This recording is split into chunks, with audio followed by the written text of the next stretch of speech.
Okay, ನಾನು personal finance manage ಮಾಡೋಕ್ಕೆ ಮತ್ತು ಸ್ಟಾಕ್ ಮಾರ್ಕೆಟ್ನಲ್ಲಿ ಇನ್ವೆಸ್ಟ್ ಮಾಡೋಕ್ಕೆ ಯಾವ ಯಾವ ಆ್ಯಪ್ಗಳನ್ನು ಯೂಸ್ ಮಾಡ್ತೀನಿ ಅನ್ನೋದನ್ನು ಈ ವಿಡಿಯೋದಲ್ಲಿ ನೋಡೋಣ. ಅಂದರೆ ಸ್ಟಾಕ್ ಬಗ್ಗೆ ಅನಾಲಿಸಿಸ್ ಮಾಡೋಕ್ಕೆ ಯಾವ ಆ್ಯಪ್ ಯೂಸ್ ಮಾಡ್ತೀನಿ, ಚಾರ್ಟನ್ನು ನಾನು ಚೆಕ್ ಮಾಡೋಕ್ಕೆ ಯಾವ ಆ್ಯಪ್ ಯೂಸ್ ಮಾಡ್ತೀನಿ, ನಾನು ಗ್ರೋ ಯೂಸ್ ಮಾಡ್ತೀನಾ ಅಥವಾ ಜೆರೋದಾ ಯೂಸ್ ಮಾಡ್ತೀನಾ. ಸೊ ಈ ಪ್ರತಿಯೊಂದು ಆ್ಯಪ್ ಬಗ್ಗೆ ನಾನು ಈ ವಿಡಿಯೋದಲ್ಲಿ ನಿಮಗೆ ತಿಳಿಸ್ಕೊಡ್ತೀನಿ. ಫಸ್ಟ್ ಆ್ಯಪ್ ಬಂದುಬಿಟ್ಟು Screener.in. ನಾವು ಒಂದು ಯಾವುದೇ ಸ್ಟಾಕ್ಲಿ ಇನ್ವೆಸ್ಟ್ ಮಾಡೋಕ್ಕಿಂತ ಮುಂಚೆ ಆ ಕಂಪನಿ ಬಗ್ಗೆ ಕಂಪ್ಲೀಟಾಗಿ ಸ್ಟಡಿ ಮಾಡಿ ಅದ್ರ ಮೇಲೆ ನಂಬಿಕೆ ಬಂದರೆ ಮಾತ್ರ, ಅಂದರೆ ಇದು ಮುಂದೆ ಬರುವ ವರ್ಷದಲ್ಲಿ ಚೆನ್ನಾಗಿ ಗ್ರೋ ಆಗುತ್ತೆ, ಚೆನ್ನಾಗಿ ರಿಟರ್ನ್ ಕೊಡುತ್ತೆ ಅನ್ನೋ ನಂಬಿಕೆ ಬಂದರೆ ಮಾತ್ರ ನಾವು ಇನ್ವೆಸ್ಟ್ ಮಾಡಬೇಕು.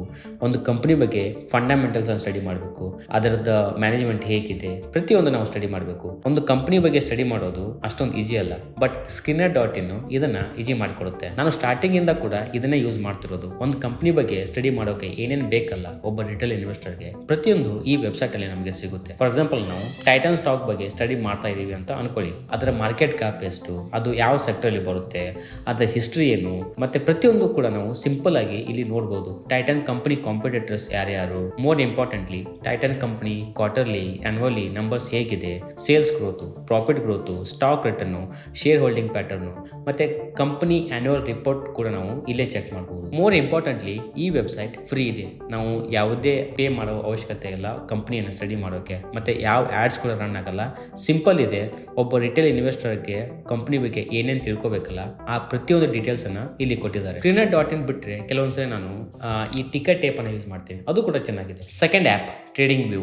ಒಂದು ಕಂಪ್ನಿ ಚೆನ್ನಾಗಿದೆ ಅಥವಾ ಚೆನ್ನಾಗಿಲ್ಲ ಅನ್ನೋದು Screener.in ಹೇಳಿದರೆ, ಆ ಕಂಪನಿಯನ್ನು ನಾವು ಯಾವ ಪ್ರೈಸ್ಗೆ ಯಾವಾಗ ಬಾಯ್ ಮಾಡಬೇಕು ಅನ್ನೋದನ್ನು ಟ್ರೇಡಿಂಗ್ ವ್ಯೂ ಹೇಳುತ್ತೆ. ಒಂದು ವೇಳೆ ನೀವು ಟ್ರೇಡಿಂಗ್ ವ್ಯೂ ಬಗ್ಗೆ ಇನ್ನೂ ಕೇಳಿಲ್ಲ ಅಂತಂದರೆ ನೀವು ಸ್ಟಾಕ್ ಮಾರ್ಕೆಟನ್ನು ಇನ್ನೂ ಸೀರಿಯಸ್ ಆಗಿ ತೊಗೊಂಡಿಲ್ಲ ಅಂತ ಅರ್ಥ.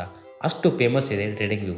ಪ್ರತಿಯೊಬ್ಬ ಟ್ರೇಡರ್ ಕೂಡ ಇದನ್ನೇ ಯೂಸ್ ಮಾಡೋದು. ಈ ಟ್ರೇಡಿಂಗ್ ವ್ಯೂ ಆ್ಯಪಲ್ಲಿ ನಾನು ಈ ಸ್ಟಾಕ್ ಚಾರ್ಟನ್ನು ನೋಡೋಕ್ಕೆ ಯೂಸ್ ಮಾಡ್ತೀನಿ. ಲಾಸ್ಟ್ 1 ವರ್ಷದಿಂದ ಚಾರ್ಟ್ ಯಾವ ಥರ ಇದೆ, ಲಾಸ್ಟ್ 5 ವರ್ಷದಲ್ಲಿ ಚಾರ್ಟ್ ಯಾವ ಥರ ಇದೆ, ರೆಸಿಸ್ಟೆನ್ಸ್ ಯಾವುದು, ಸಪೋರ್ಟ್ ಯಾವುದು, ಹಾಗೆ ಕಂಪ್ನಿ ಸ್ಟಾಕು ಓವರ್ ಬಾಟಲ್ ಇದೆಯಾ ಅಥವಾ ಓವರ್ ಸೋಲ್ಡ್ ಜೋನಲ್ಲಿ ಇದೆಯಾ, ಪ್ರತಿಯೊಂದು ನಾವು ಚೆಕ್ ಮಾಡ್ಬೋದು. ಇದಕ್ಕೆ ಅಂತ ಹೇಳಿ ಸಿಕ್ಕಾಪಟ್ಟೆ ಇಂಡಿಕೇಟರ್ಸ್ ಇದೆ. ಒಂದು ಸಿಂಪಲ್ ಇಂಡಿಕೇಟರ್ ಬಂದುಬಿಟ್ಟು RSI ಇಂಡಿಕೇಟರ್. RSIಯಲ್ಲಿ 3 ಲೆವೆಲ್ ಇರುತ್ತೆ, 30, 50, 70. ಸೊ 30 ಕೆಳಗಡೆ ಏನಾದರೂ ಸ್ಟಾಕ್ ಬಂದರೆ ಓವರ್ ಸೋಲ್ಡ್ ಜೋನ್ ಇದೆ ಅಂತ ಅರ್ಥ. 70 ಮೇಲ್ಗಡೆ ಏನಾದರೂ ಹೋದರೆ ಸ್ಟಾಕು ಅದು ಓವರ್ ಬಾಟ್ ಜೋನಲ್ಲಿದೆ ಅಂತ ಹೇಳಿ. ನಿಮಗೆ ಆಲ್ರೆಡಿ ಗೊತ್ತು, ನಾನು 30,000 ಪ್ರತಿ ತಿಂಗಳು ಇನ್ವೆಸ್ಟ್ ಮಾಡಿ 1 ಕೋಟಿ ಮಾಡೋಕೆ ಹೊರಟಿದ್ದೀನಿ. ಆ ಜರ್ನಿಲಿ ನಾನು 12 ಸ್ಟಾಕನ್ನು ಸೆಲೆಕ್ಟ್ ಮಾಡಿದ್ದೀನಿ. ಆ 12 ಸ್ಟಾಕ್ಸ್ ಯಾವುವು ಅಂತ ಹೇಳಿ ನಾನು ಇಲ್ಲಿ ಸೇವ್ ಮಾಡಿ ಇಟ್ಕೊಂಡಿದ್ದೀನಿ. ಬಟ್ ಆ 12 ಸ್ಟಾಕ್ಸು ಯಾವಾಗ ಬಾಯ್ ಮಾಡಬೇಕಂತ ಹೇಳಿ ನಾನು 2 ಇಂಡಿಕೇಟರ್ಸ್ ಯೂಸ್ ಮಾಡ್ತೀನಿ ಅಂತ ಹೇಳಿದ್ದೆ. ಆ 2 ಇಂಡಿಕೇಟರ್ಸಲ್ಲಿ ಒಂದು ಇಂಡಿಕೇಟರ್ಸ್ ಬಂದುಬಿಟ್ಟು RSI, ಇನ್ನೊಂದು ಇಂಡಿಕೇಟರ್ಸ್ ಬಂದುಬಿಟ್ಟು ಮೂವಿಂಗ್ ಎವರೇಜ್. ಈ 2 ಇಂಡಿಕೇಟರ್ಸ್ ಕಾಂಬಿನೇಷನಲ್ಲಿ ನಮಗೆ ಒಂದು ಸ್ಟಾಕ್ ಎಕ್ಸಾಕ್ಟಾಗಿ ಡಿಪ್ ಯಾವಾಗ ಆಗಿದೆ ಅನ್ನೋದನ್ನು ಕಂಡುಹಿಡಿಬೋದು. ಇದ್ರ ಬಗ್ಗೆ ನಾನು ಇನ್ ಡೀಟೇಲ್ ಆಗಿ ನೆಕ್ಸ್ಟ್ ವಿಡಿಯೋದಲ್ಲಿ ಹೇಳ್ಕೊಡ್ತೀನಿ. ಒಂದು ವೇಳೆ ನಿಮಗೆ ಬೇಕು ಅಂದರೆ ಇಂಡಿಕೇಟರ್ ಅಂತ ಹೇಳಿ ಕಮೆಂಟ್ ಮಾಡಿ, ನೆಕ್ಸ್ಟ್ ವಿಡಿಯೋ ಅದನ್ನೇ ಮಾಡ್ತೀನಿ. Third app Groww. ಎಸ್, ನಾನು ಇನ್ವೆಸ್ಟ್ ಮಾಡೋಕ್ಕೆ ಸ್ಟಾಕ್ ಮಾರ್ಕೆಟ್ನಲ್ಲಿ ಗ್ರೋ ಆ್ಯಪ್ ಬ್ರೋಕರ್ ಯೂಸ್ ಮಾಡ್ತೀನಿ. ಜೆರೋದಾ ಯೂಸ್ ಮಾಡಲ್ಲ, ಅಪ್ಸ್ಟಾಕ್ಸ್ ಯೂಸ್ ಮಾಡಲ್ಲ, ಆಮೇಲೆ ಏಂಜಲ್ ಒನ್ ಯೂಸ್ ಮಾಡಲ್ಲ. ಗ್ರೋ ಆ್ಯಪ್ ಅಷ್ಟೇ ಯೂಸ್ ಮಾಡ್ತಿದ್ದೀನಿ. ನೀವು ಆಲ್ರೆಡಿ ನನ್ನ ಪ್ರೀವಿಯಸ್ ವಿಡಿಯೋದಲ್ಲಿ ನೋಡಿರ್ಬೋದು. Groww app easy to use, easy to understand, server ಕೂಡ ಫಾಸ್ಟ್ ಇದೆ, ಮತ್ತು ಕಂಪೇರಿಟಿವ್ಲಿ ಅದರ್ ಸಾಫ್ಟ್ವೇರ್ ಕಂಪೇರ್ ಮಾಡಿದರೆ, ಅದರ್ ಬ್ರೋಕರ್ಸ್ ಕಂಪೇರ್ ಮಾಡಿದರೆ ಚಾರ್ಜಸ್ ಕೂಡ ಕಡಿಮೆ ಚಾರ್ಜ್ ಮಾಡ್ತಾರೆ. ಮತ್ತು ಈ ಲಾಂಗ್ ಟರ್ಮ್ ಯೂಸ್ ಮಾಡೋರಿಗೆ ಸಿಂಪಲ್ UI ಬೇಕು, ಓಕೆನಾ. ಅಷ್ಟೊಂದು ಕಾಂಪ್ಲಿಕೇಟು ಇಂಡಿಕೇಟರ್ಸ್ ಅವಶ್ಯಕತೆ ಇಲ್ಲ. ನಾನು ಲಾಂಗ್ ಟರ್ಮ್ ಇನ್ವೆಸ್ಟ್ ಮಾಡಿದ್ರೋದ್ರಿಂದ ನಾನು ಗ್ರೋ ಆ್ಯಪನ್ನು ಸೆಲೆಕ್ಟ್ ಮಾಡಿದೆ. ಒಂದು ವೇಳೆ ನೀವು ಟ್ರೇಡಿಂಗ್ ಮಾಡ್ತಾ ಇದ್ದರೆ, ಆ್ಯಕ್ಚುಲಿ ಟ್ರೇಡಿಂಗ್ ಮಾಡಬಾರ್ದು, ಟ್ರೇಡಿಂಗ್ ಮಾಡ್ತಾ ಇದ್ದರೆ ಗ್ರೋಗಿಂತ ಜೆರೋದಾ ಯೂಸ್ ಮಾಡಿ, ಅದು ನಿಮಗೆ ಜಾಸ್ತಿ ಯೂಸ್ ಆಗುತ್ತೆ. ಅದರ ಚಾರ್ಟಲ್ಲಿ ಇಂಡಿಕೇಟರ್ಸಲ್ಲಿ ಜಾಸ್ತಿ ಅಡ್ವಾನ್ಸ್ ಇದೆ, ಸೊ ನಿಮಗೆ ಹೆಲ್ಪ್ಫುಲ್ ಆಗುತ್ತೆ. ಫೋರ್ತ್ ಆ್ಯಪ್ ಸ್ಟೇಬಲ್ ಮನಿ. ನಾನು ಮೊದಲು ಎಮರ್ಜೆನ್ಸಿ ಫಂಡ್ ಅಂತ ಹೇಳಿ ಸೇವಿಂಗ್ಸ್ ಅಕೌಂಟಲ್ಲಿ ಸೇವ್ ಮಾಡ್ತಾ ಇದ್ದೆ, ಬಟ್ ಅದು ನನಗೆ ಗೊತ್ತೇ ಆಗದೆ ಖರ್ಚಾಗ್ತಾ ಹೋಗ್ತಿತ್ತು. ಸೊ ಇದೇ ಟೈಮಲ್ಲಿ ನಾನು ಈ ಥರ ಒಂದು ಆ್ಯಪ್ ಬಗ್ಗೆ ರಿಸರ್ಚ್ ಮಾಡ್ತಾ ಇರುವಾಗ ಸ್ಟೇಬಲ್ ಮನಿ ಬಗ್ಗೆ ಗೊತ್ತಾಯಿತು. ನಾವು FD ಆನ್ಲೈನಲ್ಲಿ ಕೂಡ ಮಾಡ್ಬೋದು. ಸೊ FD ಅಂದರೆ ಮೋರ್ ಇಂಪಾರ್ಟೆಂಟ್ಲಿ ಅದು ಸೇಫ್ ಆಗಿರಬೇಕು, ಓಕೆನಾ. ಇನ್ಸ್ಟಾಂಟ್ ವಿಡ್ರಾಲ್ ಇರಬೇಕು, ಒಂದು ಚೆನ್ನಾಗಿರೋ ರಿಟರ್ನ್ ಕೊಟ್ಟರೆ ಸಾಕು, 9ರಿಂದ 10. ಈ 3 ಚೆಕ್ ಬಾಕ್ಸು ಸ್ಟೇಬಲ್ ಮನಿ ಚೆಕ್ ಮಾಡುತ್ತೆ. ಅದರ ಸಲುವಾಗಿ ನಾನು ಎಮರ್ಜೆನ್ಸಿ ಫಂಡನ್ನು ಸೇವ್ ಮಾಡೋಕ್ಕೆ ಅಂತ ಹೇಳಿ ಸ್ಟೇಬಲ್ ಮನಿಯನ್ನು ಯೂಸ್ ಮಾಡ್ತೀನಿ. ಸಿಂಪಲ್ ಇದೆ, ಓಕೆನಾ. ಯಾವುದೇ ಪೇಪರ್ಸ್ ಡಾಕ್ಯುಮೆಂಟ್ ಇಲ್ಲ. ಜಸ್ಟ್ ನೀವು ಯಾವುದೇ ಒಂದು FD ಚೂಸ್ ಮಾಡಿ ಅಲ್ಲಿ ನೀವು ಇನ್ವೆಸ್ಟ್ ಮಾಡ್ಬೋದು.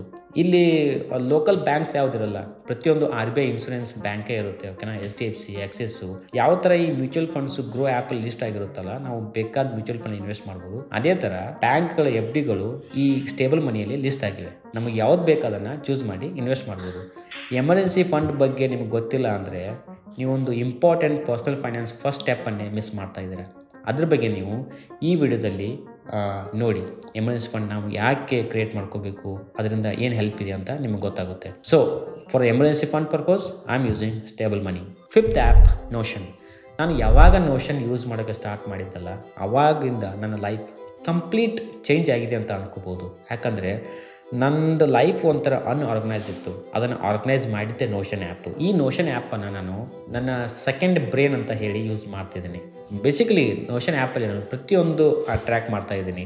ನನ್ನ ಎಕ್ಸ್ಪೆನ್ಸ್ ಆಗಲಿ, ನನ್ನ ಇನ್ವೆಸ್ಟ್ಮೆಂಟ್ ಆಗಲಿ, ನನ್ನ ಯೂಟ್ಯೂಬ್ ಆಗಲಿ, ನನ್ನ ಡಾಕ್ಯುಮೆಂಟ್ಸು, ಪಾಸ್ವರ್ಡ್ಸು, ಕರಿಯರ್ ರಿಲೇಟೆಡ್ಡು ಎಲ್ಲ ನಾನು ಇಲ್ಲೇ ಟ್ರ್ಯಾಕ್ ಮಾಡೋದು. ಇದರ ಮಿನಿಮಲ್ ಡಿಸೈನ್ ನನಗೆ ಸಿಕ್ಕಾಪಟ್ಟೆ ಲೈಕ್ ಆಯಿತು. ಸಿಂಪಲ್ ಇದೆ, ಬೇಗ ಅಂಡರ್ಸ್ಟ್ಯಾಂಡ್ ಆಗುತ್ತೆ, ಜಾಸ್ತಿ ರಂಗಿಲ್ಲ, ಕಲರ್ಸ್ ಇಲ್ಲ, ಡಿಸ್ಟ್ರಾಕ್ಷನ್ ಇಲ್ಲ. ಇದೆಲ್ಲ ಕ್ಲೌಡಲ್ಲಿ ಸೇವ್ ಆಗುತ್ತೆ. ಕ್ಲೌಡಲ್ಲಿ ಸೇವ್ ಆಗ್ತಾ ಇರೋದ್ರಿಂದ ನಾವು ಡೆಸ್ಕ್ಟಾಪಲ್ಲಿ ಏನು ಚೇಂಜ್ ಮಾಡಿರ್ತೀವಲ್ಲ ಅದನ್ನು ನಾವು ಮೊಬೈಲಲ್ಲಿ ಕೂಡ ಆಕ್ಸೆಸ್ ಮಾಡ್ಬೋದು. ನಾವು ಮೊಬೈಲಲ್ಲಿ ಚೇಂಜ್ ಮಾಡೋದನ್ನು ಡೆಸ್ಕ್ಟಾಪಲ್ಲಿ ಕೂಡ ಆಕ್ಸೆಸ್ ಮಾಡ್ಬೋದು. ಸೊ ಇದು ಸಿಕ್ಕಾಪಟ್ಟೆ ಫಾಸ್ಟ್ ಇದೆ.